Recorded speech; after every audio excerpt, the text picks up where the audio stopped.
So I think my the first 3 years at college were just sort of spent trying to figure out what I wanted to do.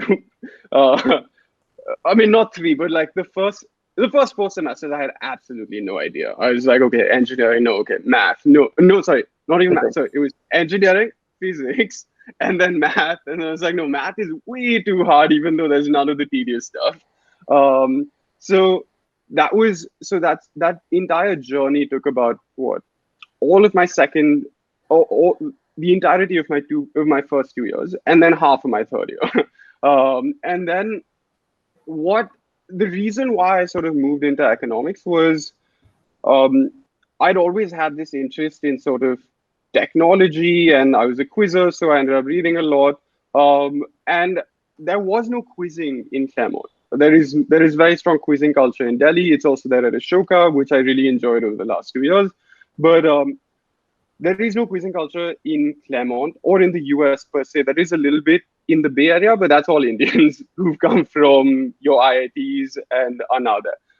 So it's all of that. So there was no quizzing culture, but I tried to find an outlet for a similar setting. What I found in Claremont was the Mudd Investment Fund, which is a student-run investment fund.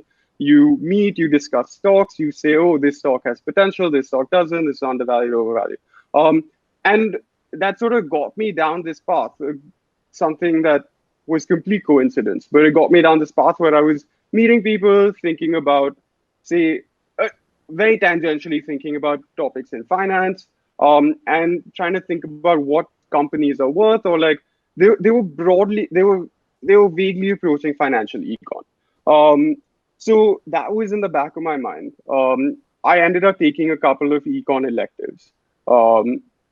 And because I was affiliated with the Mudd Investment Fund, I had the opportunity to pitch in a somewhat competitive setting.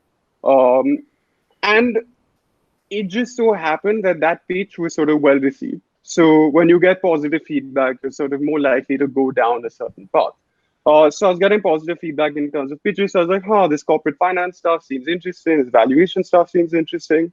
And I was doing far better on my econ classes than I was at my Mudd classes. So I was sort of over those first, 5 semesters, I was gently being nudged in that direction somehow. So just, I mean, I was blundering on one front, and then I was getting some positive feedback on the other. So I happened to sort of stumble into the econ major, and it was, and that's something that I think would have been really hard outside of Claremont, because Claremont, while it seems like it's competitive to get in, once you're there, I think everyone has enough trust in everyone else to be of a certain caliber that most opportunities are open. If you say you want to try something, people are very accommodating and welcoming and helping and willing to help you do certain things or engage in certain extracurricular activities. So once I decided that, I was like, okay, I mean, none of this is anyways working. This seems interesting. I want to make the switch.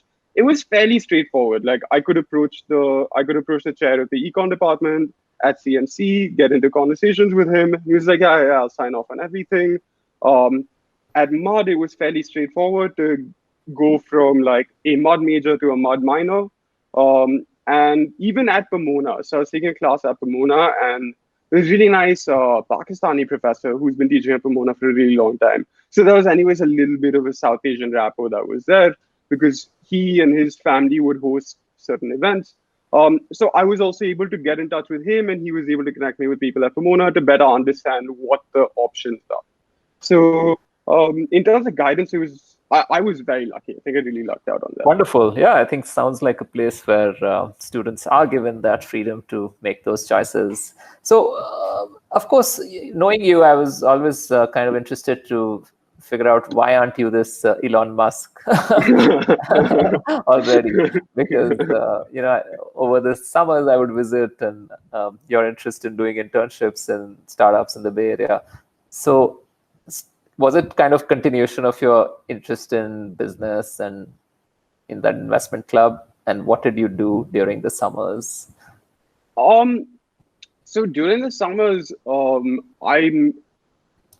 there are a couple of alumni from my school who ended up working on a startup called Eager Panda.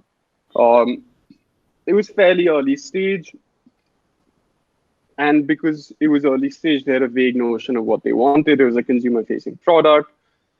They wanted to build something that very pretentiously, the goal was to organize all of the world's knowledge, but Google already does that. So how do you carve out a niche for yourself?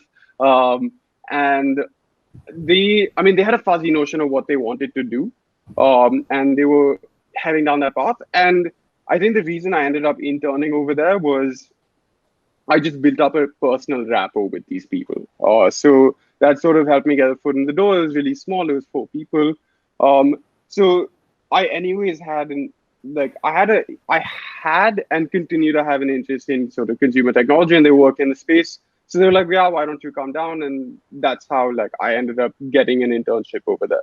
So yeah, that's basically how I ended up. Super. So what's it like in the inside? Of course, there's so much money in the Bay Area, and young college graduates with a good degree can get funding. But what's the reality like? So I will say that the reality or I won't call it reality, the perspective I got to see of the Bay Area was, I think, fairly unique, fairly sheltered, and not representative at all of how it goes.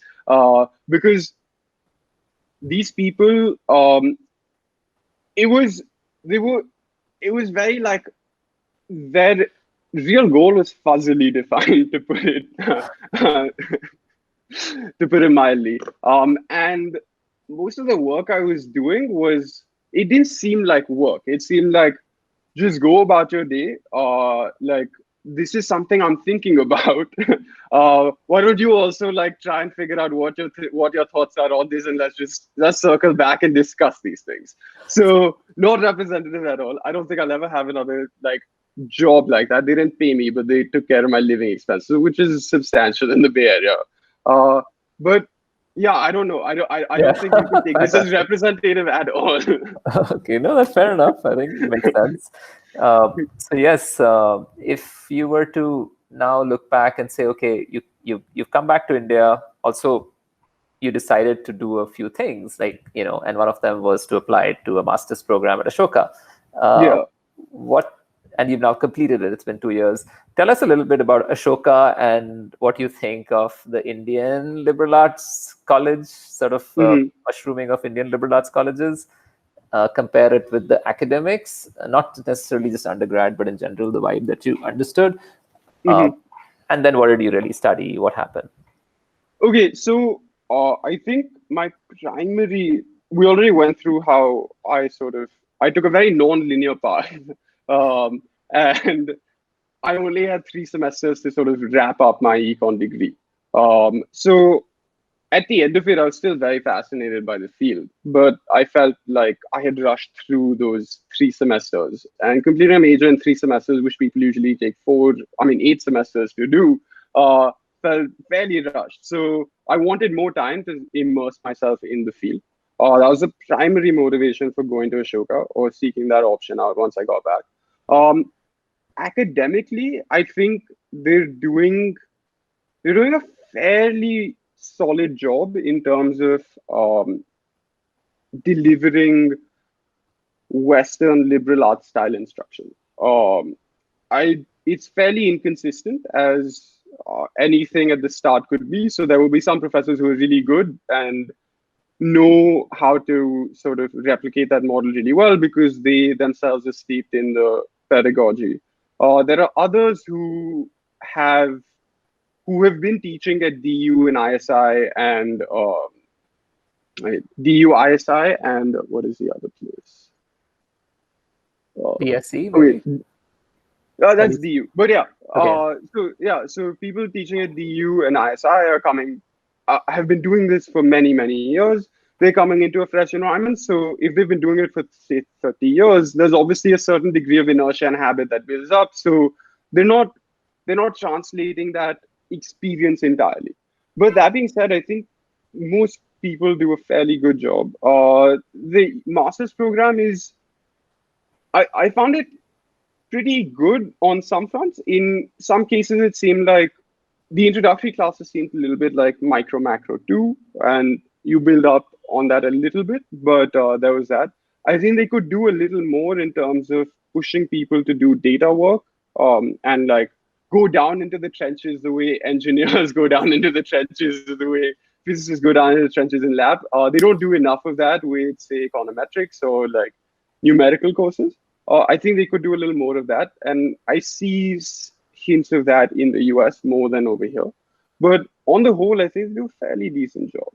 It maybe because I was taking 4 classes at Ashoka instead of 6 at Mudd, I found it easier. But it seemed like the difficulty levels in terms of my upper level econ classes in Claremont sort of matched roughly the difficulty level of econ classes here.